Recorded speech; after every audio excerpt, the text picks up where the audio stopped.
We go. Okay. Good morning, everybody. Hope everybody's doing well. Sorry, we're trying something new this year. Well, end of this year. Sorry for next year. Got certain goals in place. We are trying to make sure we get all this moving forward. So while I'm waiting, tell me where you're at, where you're watching from. If you are watching at this point in time, that would be great. We're going to get started very quickly. I'm just trying to make sure a couple more assets are running.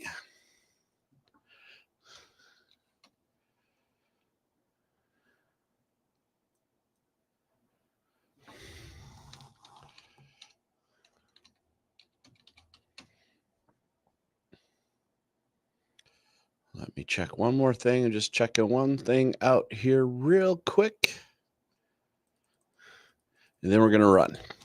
And we're going to talk about Walt Disney today because Walt Disney's birthday is today.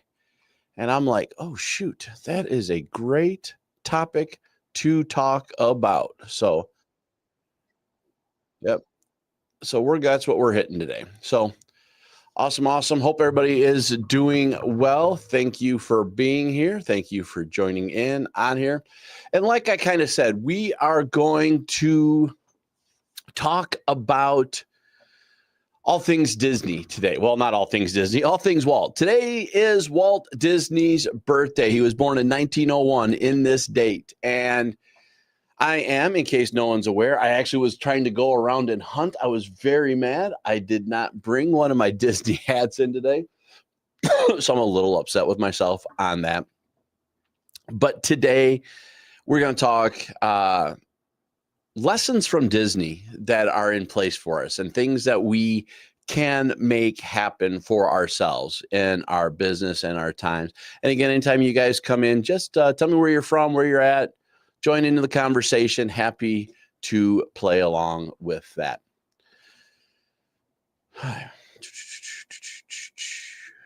Cool.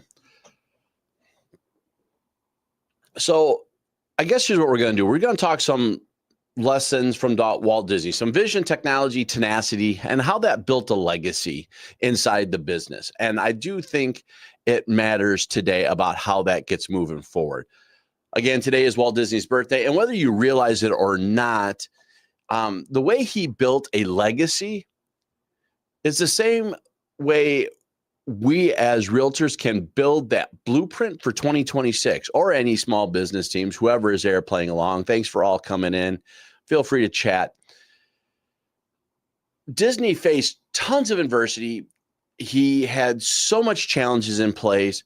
He was one of the first to do a lot of things in there that built a thriving, strong, amazing business. So whether you are trying to grow your business in a tough market or you're just trying to figure out what is the next technology or the new thing you're trying to strive for, we've got some good lessons for you today. So I'm going to tell you right now, he built an empire. He built an empire based on really his imagination. He was essentially known for being a very creative person, but I will tell you that I don't think that was his strongest asset. His strongest asset was probably being more customer focused, being, I guess, quote unquote, fearless for the industry, where he could come out there and show you how to get something done, how to face that adversity, and how to make that happen.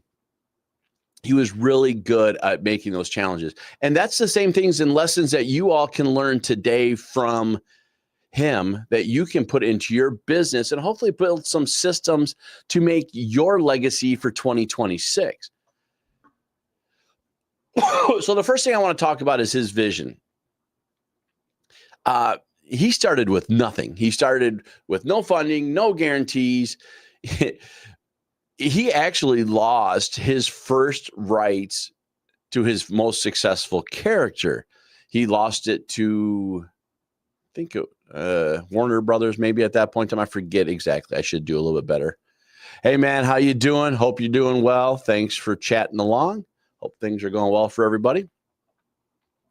But what I love is instead of giving up, he created Mickey Mouse Next. But when he did that, he learned the lessons from last time. He came out there and made sure that when he was working out there, he retained those rights.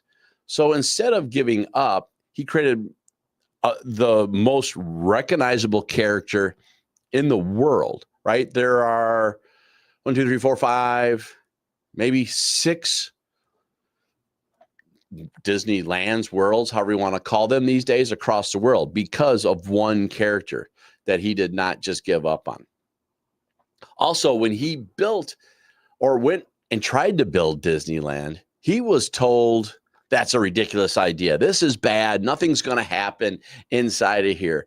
But he understood something that most people didn't understand. And hopefully most realtors learn. Your vision does not need other people's permission. What you want to do in your world, what you want to do in your place to make things happen, how you want to be that customer service driven and focused personality, doesn't need someone else's permission. It needs your drive. It needs your vision. It needs your desire. But you can do it. It doesn't need the perfect tool. It doesn't even need that perfect market. We are sitting in great markets. We're sitting at this point in time in an area where we're probably seeing a shift in the market to some degree. And I know real estate's local. So in our areas, wherever you all may be at, it's different. But that vision, that desire you're building will motivate and drive you into action, or should anyways. And that action then creates opportunities. Those opportunities then give to leads, to closings, to that freedoms you're looking for. So I want you to ask yourself, what's that big vision you are holding on to? What is that big vision that you're trying to do that will not let you be held back for accomplishing the goals you want to happen in place? Walt Disney did not wait for everything to show up magically. He had a vision. He worked hard for it. So can you. Find that vision, find that motivation, and have that work in your business. Next, failures. He was wrought with a lot of failures in life. Walt Disney was a very challenged, I would say challenged. He was motivated highly, but he had a very challenged career, right? Walt Disney actually filed for bankruptcy. I think he filed a couple times, but I know for sure he filed at least one time. He was rejected by more than 300 banks when just trying to fund Disneyland. His studio almost collapsed multiple times through various challenges in the market, financing, union challenges, struggles, stuff like that. He saw a lot of challenges in his business. But instead of letting that shape him, he let that drive him, right? It did not stop him from doing what he knew he had to do. So let me ask you, I ask myself this all the time. When you are fighting the business out there and you have a setback, whether it's a deal falling apart, you didn't get the client, you didn't get whatever you needed to get, what did that do for you? Did that define you, or did the actions afterwards make who you are?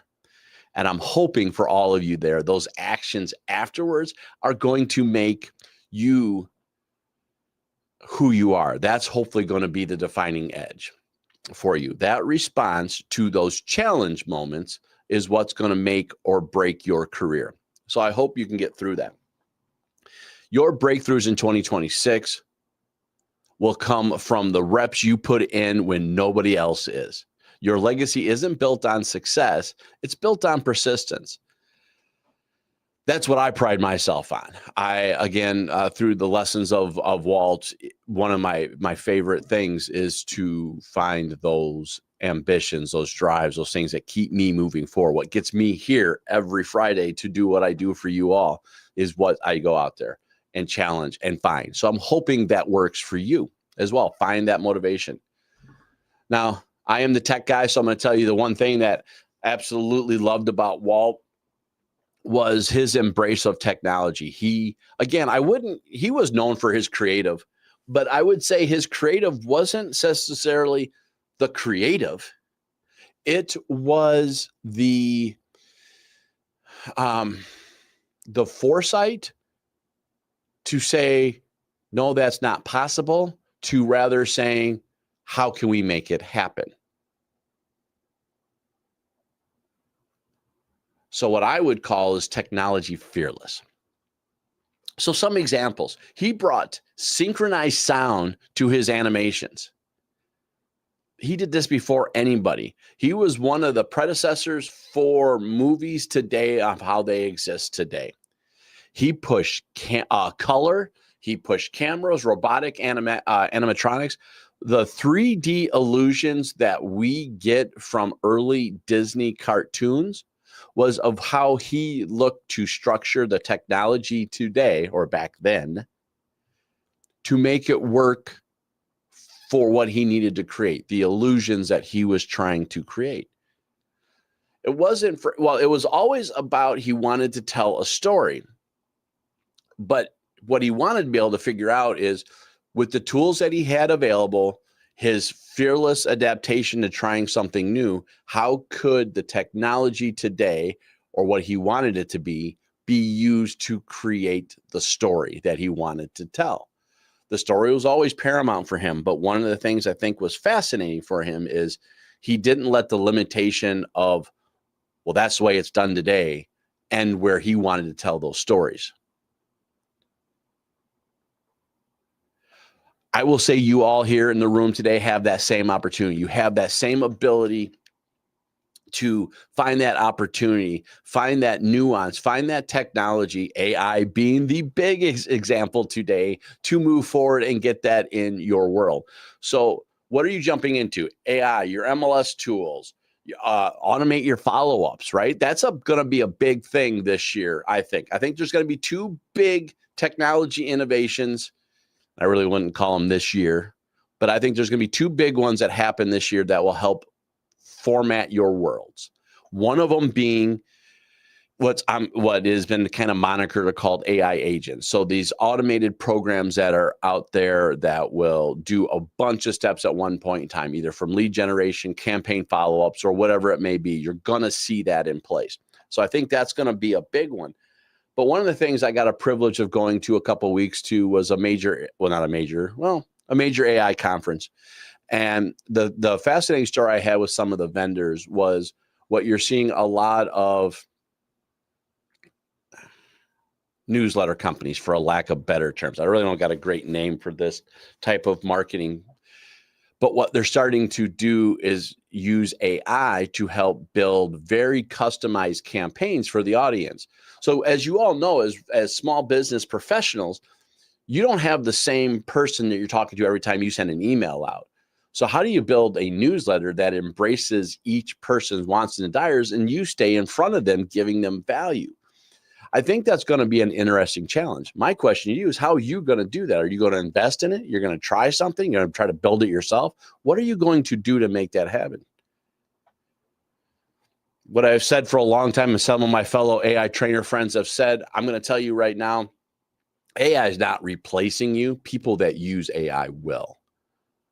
So how are you going to use that technology today to leverage your time, make you more efficient, and go out there and be the person in place like Walt, taking that technology to make your customer experience that much better? Now, I think Walt Disney did a great job for building that legacy. And I think there's a couple ways he did it. He built systems that outlived himself. He wasn't out there. One of the best things I thought Walt did was he challenged his teams to be bigger than themselves. And a great example of that comes into Walt Disney World. He died before Walt Disney World ever opened. He actually died before too many shovels actually got hit on the ground. But because he had built the teams that knew how to accomplish and incorporated the same vision, it actually finished. Now, his brother, Roy, definitely was a key partner in getting that done. But that team knew what he was doing because he had built systems that made the legend of Walt Disney World happen. So I'm going to ask you, what systems do you have in place? If you were to stop doing business today, like you had to be home taking care of family, major accident, something that derailed what you're doing. Do you have the ability in your world today, those systems in place to make your business sustainable when you're not there? I'm going to tell you, it's the biggest question I have all the time. What are my CRMs doing to help do this stuff? What do I have in place that helps growing that pipeline in place? It's something I am trying to do. It is definitely not an easy conversation, but it is a conversation we must have. And I'm going to tell you to learn from Walt, because Walt built a legacy that finished one of the most world's famous parks, and he wasn't around to do it himself. So what can you do in that world? What is your CRM? What are those automated plans? What's your 12-week goals? What is that lead gen rhythm that you have in place? What is that Disney system you can implement that will make your world move forward? Now, we got one last thing in here, tenacity. I think Walt built a legacy beyond anything else. And one of the things that I love about the legacy of what Walt built was he built tenacity. He built a vision that outlived himself. I want you to always think about your business as a legacy. I want you to always think about your business as something that outgrows your world. When you are working in the business today, what are people going to say when you're no longer here? What is that conversation you're going to have? We are not just selling houses. We are helping families, people shape their future. You are helping your friends, your clients, your SOI, your COI, whatever it is, you are giving them something for life. What does that look like? What does that experience in the end mean to that stuff? When they mention getting that home, how do they talk about you? So I want you, when you come into this year, what is that legacy you're building? What is that conversation all your clients say about the experience you built for them? And what does that mean? And how are you going to take that tenacity that we all have to build that image you're trying to build? So please, just thank you for all being here. I'm going to tell you right now, Walt Disney reminds us that adversity does not define us. Technology does not replace us. Tenacity, imagination, and vision are the ingredients of a business that will last. So if today's message, I hope to help you, join me every Friday. I'm going to be here every Friday at 10 a.m. Usually I've been doing these on demand. Every Friday now it's going to be live, whether it's this way in my office or wherever I'm at. We're going to make this go live every Friday. We're going to help talk about technology, mindset, real world activities. We're going to give you practical experience all the way through to make your life easier. I hope this helped. Walt, happy birthday, and we'll see you at the next session.